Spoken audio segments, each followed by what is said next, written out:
Hello guys, welcome back to the channel. In today's video, I'll be showing you how to fix Android overheating and battery issue. Alright guys, first of all, we can open our settings application on our Android phone, and we have to go to the device care. We can scroll down to find it. Click on this device care, and here we have to select diagnostics. Okay, and just wait for a moment. It's still loading.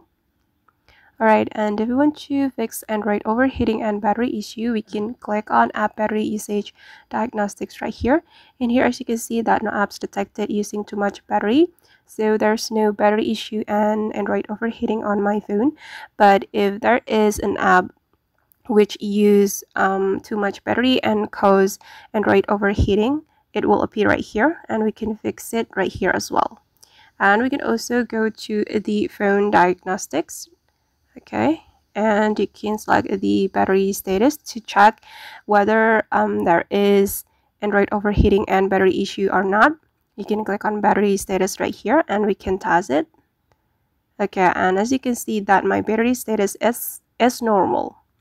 And I guess that's how we can fix Android overheating and battery issue. I hope this tutorial will be useful for you.